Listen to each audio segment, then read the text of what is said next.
Welcome to video number 7, content creation strategy number 4. We're going to be discussing discussions and how you can utilize those with content creation to increase your traffic. So with that said, let's go ahead and get started. So we're going to be using Storify just as we did in the previous video with the news strategy. But in this case, we're going to be using social media as part of the discussion strategy. So you can actually use discussion, meaning people are talking about a specific topic. They're passionate about a specific topic. They might already even be an expert on a specific topic. Now you got to realize that we're not trying to just choose and pick discussion just because people are discussing. You need to choose social media discussions that relate to your end goal. So you need to really think clearly, okay, what kind of discussion would really get somebody into a passionate mood in the mindset that I want them to get into, that specific mindset, to get them to the point where they take action. They buy my products or services, or they sign up on my list, or they take action and get access to a CPA offer that I'm offering, or some sort of other affiliate product. So what is that end goal? Now with Storify, I like Storify simply because they offer immediately, you can find feeds from Twitter, you can find information from Tumblr, Facebook, Google+, YouTube, Flickr, Instagram, Google, and other places. If you click on this plus sign, you'll actually be able to find other available sources as well, such as SoundCloud if you like music, Disqus, StockTwits, RSS feeds as well. So this really enables you to have access to a lot of different social media outlets. So let's say, for example, that I'm going to stick with Twitter.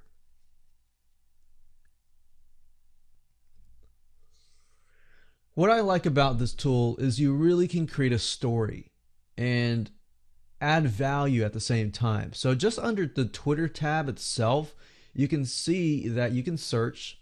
You can do a search for images. You can look for timelines, a specific user. If you have a particular user that you want to enter their information, maybe they are an expert in that specific field. You can list and you can choose your favorites.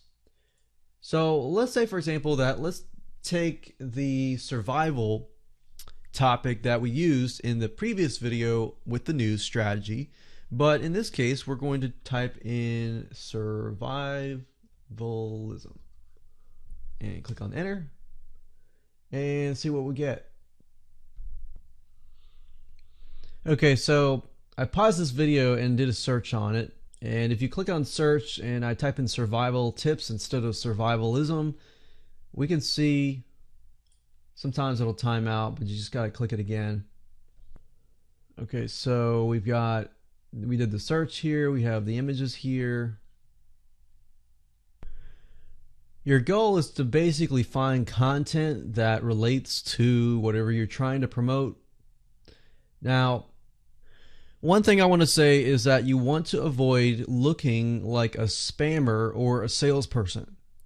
So what I mean by that is that if you put some value here and create a reaction that's of value, then that's a good way to curate content. So very similar to the news strategy, but in this case, we're just using social media discussions. So if I were to copy this over and change my topic from survivalism to nature survivalism, I could say something like how to survive the wilderness. And sometimes it really depends on what you want to do in your audience. Sometimes you can start out with something funny, something scary, something, whatever that your audience would relate to. So if I did have a video course or some sort of ebook or how-to information on how to survive the wilderness, I could do that. So tips, top 10 tips on surviving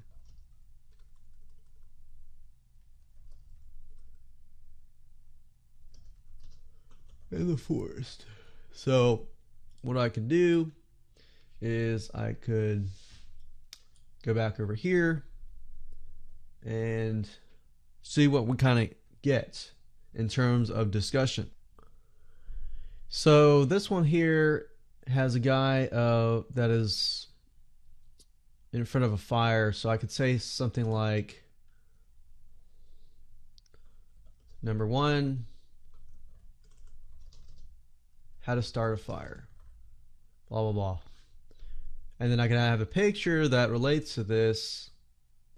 And then below that, I have a response. So you see what I'm saying here? How we would not survive the wilderness, blah, blah, blah, blah. So you can do a mixture of stuff. You can even do a search for just people talking. So you can move this up here. So as you can see, I'm trying to tell a story. The story is basically, ever wonder if you'd be able to survive the wilderness, blah, blah, blah. They look at this bear here. And you really have to differentiate, okay, what's your reaction and how does it differ from this? Because you can use a similar method that I taught you earlier about the top 10, end results. If you can show the end result or the what and the why, and then your product is the how, then that's a good way to sell and get people to take action. Because if you're just doing the what and the why and that's it, and all of this is the what and the why, then there's really no way of differentiating the difference between your reaction and what's already up here. So we talk about how to survive the wilderness. You got a picture of a bear, how to start a fire, and you maybe give a few tidbits, but then down below you say something like, if you really, really want to learn how to start a fire in detail with this video course, click here and I'll show you how to do that. So as you can see, that's just a great way to curate discussions with Twitter. You can do the same thing with Facebook. You can do the same thing with Google+, with YouTube, find videos that relate to surviving the wilderness. You can find images on Flickr, images on Instagram, and other discussions as well through Google.